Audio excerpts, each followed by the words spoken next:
하나님의 영으로 가능한 베품이라는 제목으로 함께 말씀의 은혜를 나누기 원합니다. 여러분은 친구가 많으신가요? 답이 없으신가? 친구가 없으신가요? 여러분 친구는 어떤 친구가 많으신가요? 학교 친구, 동네 친구 그렇게 많이 있으신가요? 5년지기, 10년지기 친구분들이 있으시죠? 예, 없으신 줄 알았습니다. 저는 이사를 어렸을 때 자주 많이 다녀서 동네 친구가 없어요. 그 흔한 동네 친구를 만나고 싶은데 저는 그럴 기회가 없었어요. 그럼 친구는 여러분에게 어떤 존재일까요? 이 친구라는 이 단어가 친할 친자 옛구자 쓰죠. 오래도록 함께 친한 사람이 친구죠. 여러분 어느 기사를 봤는데 우리의 한평생 동안 나와 정말 친한 친구가 5명이 있으면 정말 괜찮은 인생, 성공한 인생을 살았다고 이야기를 합니다. 여러분 성공한 인생이신가요? 반응이 없으시네요. 여러분 5명 정도 있으시죠? 예, 맞습니다. 아니면 주님을 더 사랑하셔서 항상 말씀과 기도에 집중하시다 보니 친구를 만날 시간이 없으신 거 아닌가를 보게 됩니다. 여러분 친구는 나에게 뭔가를 이야기할 때 대가를 받을까요? 안 받을까요? 받지 않아요. 그죠? 뭔가를 주고 받으면서 친구 관계를 맺는다? 참 비상식적인 것 같아요. 어떠한 남자가 자신의 동기에게 이런 얘기를 했다고 합니다. 내가 좋아하는 물건이 하나 있는데 그 물건을 네가 나에게 주면 내가 너의 친한 친구가 되어줄게 라고 했다고 해요. 그 제안을 드린 이 남자는 친한 친구가 되고 싶어서 자기가 원하는 그 물건, 그 친구가 원하는 물건을 누군가에게 빼앗아서 주었다고 해요. 그래서 친한 친구가 되었다고 합니다. 여러분 말이 되지 않는 이야기 같은데 이 이야기가 어디에서 나왔냐면 유치원에서 발생한 이야기예요. 우리가 살고 있는 이 시대까지 유치원 아이들이 이렇게 친구 관계를 형성을 한다는 것이죠. 우리도 모르는 사이에 그러한 이야기들이 나타나고 있다는 거예요. 이 사실을 일반화할 수는 없지만 저와 여러분의 마음 한구석에는 이러한 대가를 통한 관계 형성이 나도 모르게 저와 여러분의 마음에 강력하게 우리의 생각과 마음을 사로잡을 수 있다라는 것이죠. 흔히 말하는 기브 앤 테이크처럼 주는 게 있으면 받는 게 필요하지 않을까? 좋은 게 좋은 거 아닌가? 그래서 베푸는 건 아닌가? 이런 계산이 자연스럽게 우리의 생각과 마음을 사로잡을 때가 있다라는 것이죠. 그때 저희가 함께 보고 있는 이 베품과 용서라는 책은 그것이 결코 아니다라고 얘기를 하고 있는 거예요. 나의 이익을 위해서 베푸는 것은 받는 사람의 이익을 위해서 베푸는 것이 아니다라는 것이죠. 나를 위해서 베푸는 것, 이것이 받는 사람의 이익을 위해서 베푸는 것이 아니다라는 거예요. 그러니까 내가 주면 그 주는 것 자체가 내가 주는 상대방을 위한 것이나 사실 누구를 위한 거예요? 나를 위한 것이다. 근데 그건 진정한 베품이 아니다라고 이 책에서 이야기를 하고 있습니다. 그래서입니다. 그래서 어떻게 베풀 수 있는가에 대한 질문이 우리 가운데 필요한 것이죠. 반대로 얘기하면 이 질문이 필요한 이유는 그만큼 베푸는 것이 내가 내 마음속에 계산하지 않고 순전하게 주는 베품이 쉽다 어렵다? 어렵다라는 거예요. 쉽지 않다라는 것이죠. 여러분 카네기라는 사람이 있습니다. 인간관계론을 쓴 작가인데요. 이 사람이 이 베품에서 뭐라고 얘기를 했냐면 베풀어서 당신 자신을 뭐하게 하라? 이롭게 하라. 즉 이 말은 무엇이냐면 베풀어서 너에게 이익을 창출하라 얘기하는 거예요. 목적이 있는 베품, 이익이 남는 베품을 하는 것, 그것이 좋은 인간관계다라는 것이죠. 여러분들 이 이야기가 우리 일상 가운데 아주 쉽게 발견이 돼요. 어디 가서 볼 수 있을까요? 여러분 마트 가면 보입니다. 여러분 마트 가시면 시식을 하시게 됩니다. 하시죠? 반응 없으신, 저만 하는 걸로 하겠습니다. 시식을 하실 거예요. 저는 잘합니다. 가서 먹으면서 이런 얘기를 해요. 고객님 이거 하나 사시면 하나 더 드릴게요. 그런 얘기 들으시죠? 그러면 그거 구매하세요? 안 하세요? 하시죠? 예, 그거예요, 그거. 이걸 팔기 위해서 더 주는 것. 결국 이익을 남기 위한 베품이 마트에 가면 아주 쉽게 볼 수 있다는 것이죠. 여러분, 근데 우리가 가져야 할 베품의 자세는 마트에서 소통하는 수준의 베품이 되어서는 안 된다라는 거예요. 주님이 원하시는 베품은 차원이 다르다라는 것이죠. 이 땅을 살아가면서 한평생 이 베품의 자세를 어떻게 가져야 할까?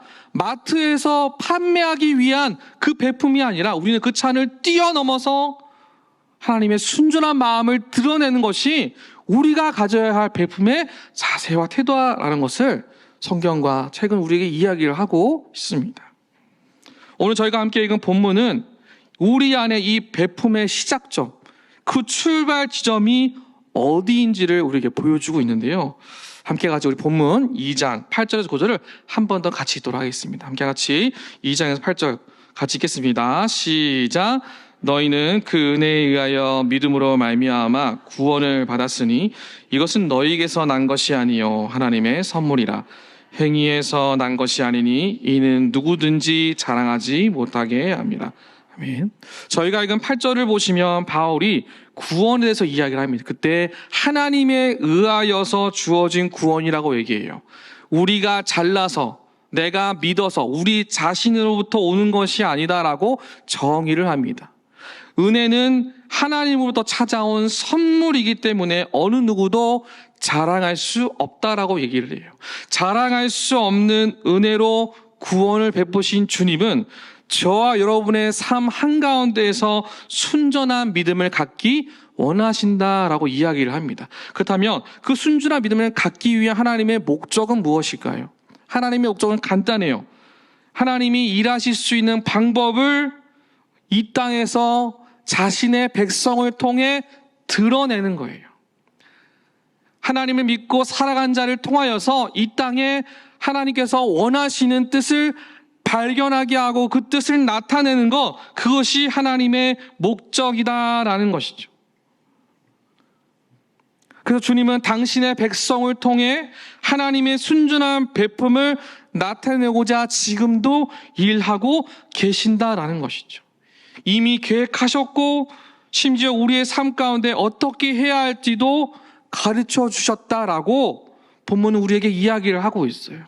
그리고 오늘 우리가 함께 보고 있는 이 베품과 용서라는 책의 볼프 교수도 우리에게 이렇게 설명을 합니다. 우리는 베풀어야 한다는 것을 알고 있다. 하나님께서 베품을 위해 그대를 지으셨기 때문이다. 그대는 어떻게 베풀어야 하는지도 알고 있다. 베푸시는 분이신 하나님께서 그대에게 본을 보여주셨기 때문이다 라고 이야기를 합니다. 우리가 그렇게 지으심을 받았다라는 거예요. 계산 없이 내어주는 베품을 할 수 있도록 지으심을 받았다라는 것이죠. 어떻게 해요? 무엇으로 보았습니까? 성경을 읽게 하셨고 기도하는 마음을 허락하여 주셨고 내 안에 차고 넘치는 하나님의 마음을 부으셔서 이전에 내가 계획하지 않은 놀라운 베품을 순전한 마음으로 내어주는 것, 그 일에 내가 열심을 다하게 하나님이 나를 지으실 때 일하셨다라는 것이죠. 그것은 곧 이 땅을 향한 하나님 아버지의 뜻이 있다라는 거예요. 그런데 우리 안에 이 하나님 아버지의 뜻이 엉뚱한 믿음으로 판단되어서 오해될 때가 있어요. 오해되어서 잘못된 것으로 바뀌어질 때가 있다라는 것이죠. 그렇다면 여러분, 우리 안에 이 순전한 베품이 생각처럼 잘 되지 않는 이유, 어려운 이유가 무엇인지 우리 함께 살펴보기 원해요. 두 가지 이유가 있습니다. 첫 번째는 무엇이냐면 시작은 좋으나 끝은 사람들에게 칭찬을 받으려고 해서 어려운 거예요. 마태복음 6장 2절에 보시면 그러므로 구제할 때 외식하는 자가 사람에게서 영광을 받으려고 회당과 거리에서 하는 것 같이 너희 앞에 나팔을 불지 말라. 진실로 너에게 이르노니 그들은 자기 상을 이미 받았느니라 라고 되어 있어요. 우리 안에 순전한 마음으로 베품을 진행하였는데 어느 순간 성경에 기록된 것처럼 뭐하고 있다고요? 거리에서 나팔을 불고 있다. 자랑하고 있다라는 거예요. 시작은 좋았으나 어느 순간 이 베품이 나의 인정과 나의 존경, 나의 위신을 위해서 이 베품을 우리가 이용할 수 있다라는 것이죠. 시작은 그럴듯해 보여도 그렇게 바뀌어진다는 거예요. 그래서 무엇이 되냐면 가짜 베품으로 변질된다라는 것이죠. 분명 시작은 좋았으나 변질되어진 때가 있다라는 거예요. 이웃을 위함이 아닌 결국 나 자신을 위한 베품으로 바뀌어진 우리 안에 작은 모습이 있다라는 것이죠. 여러분 어떠하십니까? 우리 마음에 이러한 마음이 있지는 않으십니까? 분명히 나는 순수한 마음으로 주었는데 어느 순간 내 마음속에 이런 말이 떠오르죠. 고마워하지 않네. 그렇다고 나에게 좀 이야기하면 좋을 텐데.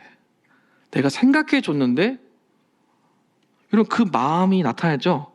그게 바뀌어졌다라는 거예요. 내 안에 순전한 베품이 바뀌어진다는 것이죠. 그럼 왜 그렇게 바뀌어졌어요? 두 번째 이유가 있는데 두 번째 이유는 우리 모두가 죄인이어서 항상 변질된다라는 겁니다. 여러분 창세기 2장을 보시면 선악과 이야기가 나옵니다. 여러분 선악과는 엄중한 기준이 있음을 말합니다. 선악과를 볼 때마다 우리는 하나님의 살아계심을 보셔야 돼요. 하나님의 뜻이 있고 하나님의 계획이 그 안에 있다는 것을 바라보는 것이 선악과의 이야기예요. 그래서 창세기 2장 17절을 보시면 이렇게 말씀하시죠. 선악을 알게 하는 나무 열매는 먹지 말라. 내가 먹는 날은 반드시 죽으리라 하시니라 라고 되어 있어요. 우리에게 경고하고 겁을 주시는 것이 아니라 아버지의 뜻이 거기 있는 거예요. 살아계신 하나님이 거기에 있으니 그곳을 바라보며 하나님의 기준에 하나님의 목적에 살아가는 자가 되어라 해서 선악과가 있는 거예요. 그런데 이 선악과에 대해서 뱀이 찾아와서 뭐하게 만드냐면 오해하게 만듭니다. 어떻게 오해하게 만들었을까요? 창세기 3장 1절 하반절을 보시면 이렇게 얘기하고 있어요. 뱀이 여자에게 물어 이르되 하나님이 참으로 너희에게 동산 모든 나무의 열매를 먹지 말라 하시더냐. 무엇인가요? 질문을 하고 있죠. 정말 참으로 먹지 말라고 했냐. 여기서 말하는 참으로는 진짜 먹지 말라고 했느냐라고 질문하고 있는 거예요. 뭐하게 만드는 거예요? 하나님에 대해서 오해하게 만드는 거예요. 의심하게 만드는 거예요. 그러면서 그가 또 이야기를 하죠. 창세기 4장 5절 말씀 우리 함께 같이 읽도록 하겠습니다. 시작. 뱀이 여자에게 이르되 너희가 결코 죽지 아니하리라. 너희가 그것을 먹는 날에는 너희 눈이 밝아져 하나님과 같이 되어 선악을 알 줄 하나님이 아심이니라. 뱀이 뭐하고 있는 거예요? 하나님에 대해서 오해하게 만들면서 하나님이 마음대로 규칙을 세우셔서 너희를 협박하셨고 기준을 어렵게 해서 지키지 못하도록 만드셨다. 그렇게 인색한 분이다 라고 하나님에 대한 거짓된 오해를 만들었어요. 그래서 죄가 세상에 들어오게 된 것이죠. 그래서입니다. 그래서 우리는 죄성이 우리 안에 있는 우리는 항상 하나님에 대한 오해를 가지고 있어요. 하나님을 항상 오해하고 있어요. 어떤 오해일까요? 뚜렷하게 보이지 않는 내 삶에 변화가 없다라는 오해. 하나님이 나의 기도에는 응답하지 않으시고 내 기도가 부실해서 듣지 않으신다는 그 오해. 믿는 자에게 축복을 주셔서 차고 넘치는 넉넉함을 나에게 주셔서 베푸름을 삶을 살아낼 수 있을 것 같은데 하나님은 나에게 그것을 하지 않으신다는 그 오해. 우리는 계속해서 그 오해가 쌓이고 쌓여서 하나님과의 거리가 점점 멀어지게 만드는 그 죄된 모습, 죄성이 우리 안에 참된 베품이 어렵게 만들고 있다라는 것이죠. 베품의 모범이 되시는 그 하나님을 따라 살도록 우리는 이미 그렇게 창조되었는데 어느 순간 내 안에 자기 자랑과 죄성으로 인해 베품의 삶을 살아가지 못하고 나의 힘으로는 절대 할 수 없다라는 것을 성경을 통해 봄으로써 우리가 하나님의 영으로만 반드시 이 일을 해낼 수 있다라는 것을 성경은 우리에게 역설적으로 보여주고 있다라는 겁니다. 절대 할 수 없다라는 것. 그래서 우리는 날마다 회개하셔야 합니다. 하나님, 내가 하나님의 이름으로 서는 나눔을 하고 실천을 하고 순전한 마음으로 걸어갈 수 있도록 내 안에 나를 드러내려고 하는 자기 자랑과 내 안에 죄성 가득한 모습을 날마다 회개할 수 있도록 주님 앞에 나아가는 우리의 모습이 필요하다라는 것이죠. 여러분, 이 오해가 쌓이면요, 어떤 일이 생기냐면요, 창세기 4장에 이 오해로 인하여 엄청난 사건이 나타나게 되면 우리는 보게 됩니다. 창세기 4장을 보시면 가인과 아벨의 이야기가 나와요. 가인이 하나님에게서 멀어지게 됐어요. 왜요? 나의 예배를 받지 않으신다라고 오해를 해요. 그 마음에 가득가득 채웠어요. 그런데 사실 가인은 하나님 앞에 온전하게 정성을 다해 예배를 드리지 않았어요. 대충 드렸어요. 주님께 내어드리는 그 일에 인색하게 반응했고 그 시간을 아까워했어요. 예배를 드리는 이 시간을 아까워했어요. 이 시간에 더 좋은 걸 할 수 있는데 순전한 것으로 나아가지 않았어요. 마음과 뜻과 정성을 다해 나아가지 않았어요. 그래서 창세기 4장을 보시면 가인의 예배를 받지 않으셨다라고 얘기를 해요. 근데 가인은 어떻게 반응하냐면 내가 거절당했다라고 오해를 하게 돼요. 그렇게 분노하여 하나님을 미워하게 되고 생명을 빼앗을 만한 죄된 모습으로 최초의 살인을 저지르는 가인의 모습을 성경은 우리에게 보란듯이 기록하여 보여주고 있어요. 왜 보여줄까요? 우리 안에 가인의 모습이 다 숨어있기 때문입니다. 하나님을 향한 오해와 원망과 시비가 나도 모르게 내 안에 가득하여서 내 안에 믿음이 인색해지고 하나님이 주신 것이 없다고 오해하면서 내 믿음, 내 영적 생명력을 빼앗아버리는 잘못된 판단을 우리가 할 수 있는 죄성이, 오해가 저와 여러분 가운데 너무나 많이 있다라는 것이죠. 그래서입니다. 여러분, 베품은 단순히 나눔의 이야기가 아닙니다. 우리의 신앙을 살리고 건강하게 세우는 열매는 맺는 일이 된다라는 겁니다. 하나님이 지으신 그 뜻대로 살아가는 것, 그것이 베품의 삶이고 하나님의 뜻을 발견하게 만든다라는 것이죠. 사랑하는 성도 여러분, 이 아침에 성경에서 말하고 있는 우리에게 주어질 만한 이 베품의 은혜가 하나님의 영으로 가득함을 기억하시어 날마다 회개하고 자복하여 주님과 함께 승리하는 우리 모두가 되시기를 주님의 이름으로 축복합니다.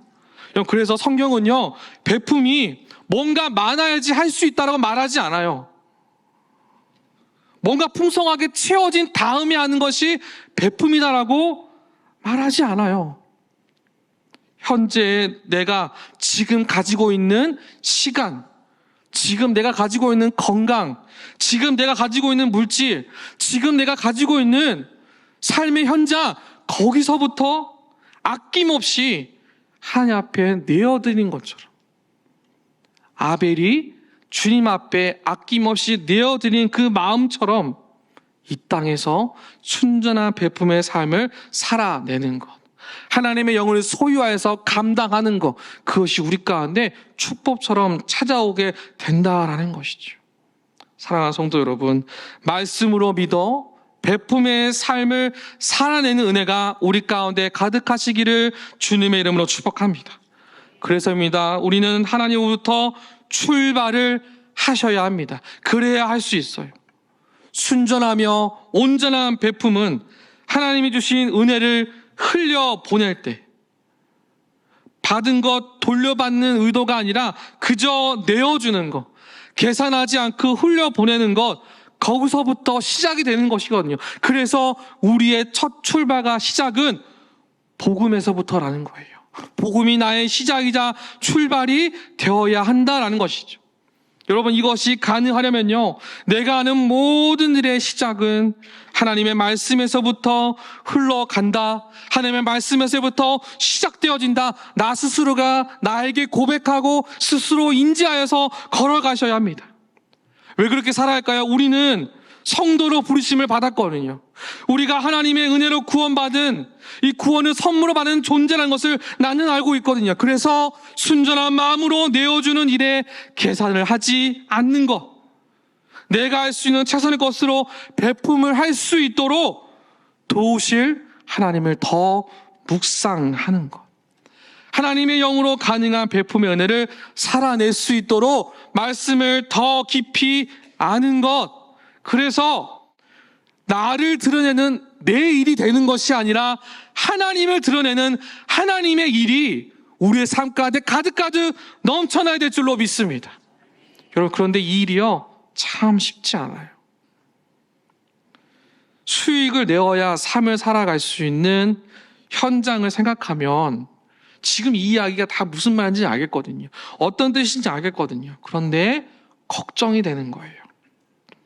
막연한 걱정이 생기기 시작하는 것이죠.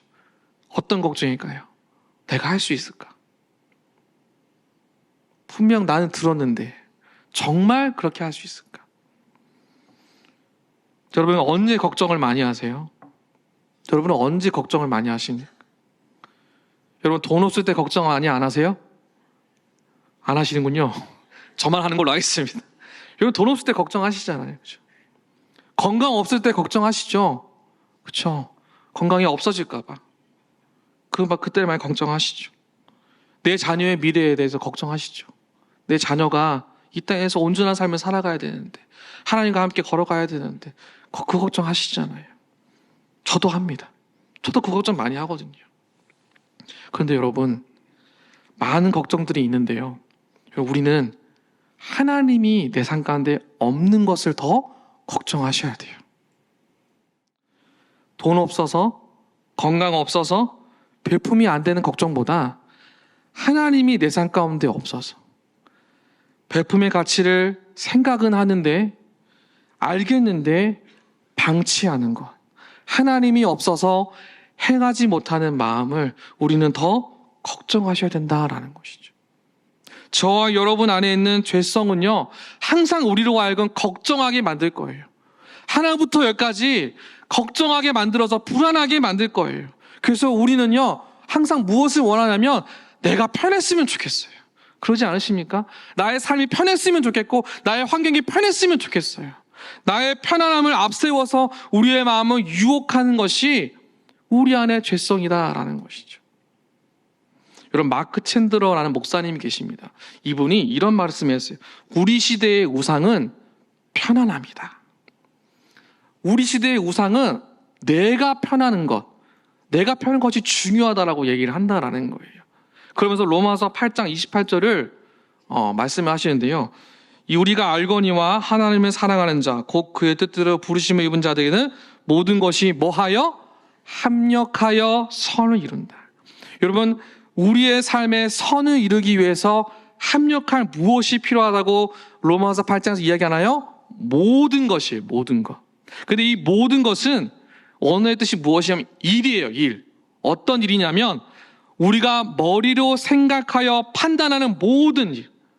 오늘 아침에 일어나서 오늘 예배를 가기 위해서 계획을 하고 또 예배 이후에 누군가의 만남을 준비하는 그 모든 생각과 결정, 그죠? 우리가 머리에 생각하는 모든 일, 그걸 말하는 거예요. 사상 결정 모든 것을 말한 것이 모든 것이에요. 그것이 선을 이루다. 선을 이룬다는 건 아가도스라는 헬라어인데 좋은 것이에요. 좋은 거. 좋은 일을 말하는 거예요. 자, 그러면 이 헬라어 원어의 뜻으로 말씀을 다시 읽으면 이렇게 읽을 수 있어요. 내가 생각하여 판단한 모든 일이 합력하여 좋은 것을 이루느니라 라고 볼 수 있죠. 누구한테요? 하나님을 사랑하는 자, 그의 뜻대로 부르심을 받은 자. 누구죠? 저와 여러분이에요. 저와 여러분에게 이와 같은 일들이 나타나게 된다는 거예요. 그런데 우리는 이 구절을 읽을 때 저와 여러분이 생각하는 그 좋은 일은 우리가 무엇으로 받았는지 아세요? 좋은 일? 그 좋은 일은 나한테 편안한 거, 나한테 성공적인 거, 내가 계획한 나의 뜻이 성취되는 것이라고 우리는 봐요. 이 땅의 모든 것들이 나를 중심으로 움직여서 나한테 좋은 거, 편안한 것을 이루는 일이 좋은 일이다라고 우리 이 구절을 볼 때마다 그렇게 받아들여요. 그런데 여러분, 그렇지 않아요. 우리가 알거니와 내 머리에서 생각하고 판단한 모든 일이 좋은 것을 이루어야 할 만한 이유는 나에게 있지 않고요. 여기 말씀에 있어요. 로마서 8장 29절에 이렇게 쓰였어요. 그 아들의 형상을 뭐 하기 위해서? 본받게 하기 위하여. 우리 안에 편함이 먼저가 아니라 예수 그리스도의 형상을 닮아가는 일이 가장 좋은 일이다. 그것이 선을 이루는 일이다라고 성경은 우리에게 이야기를 하고 있다라는 것이죠.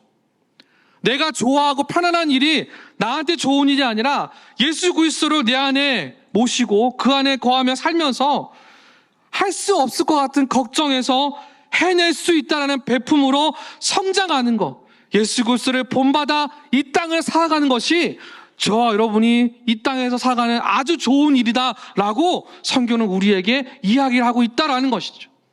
그것이 하나님 안에서 가장 가능한 베품의 열매다라고 성경은 우리에게 도전하고 있음을 보게 됩니다.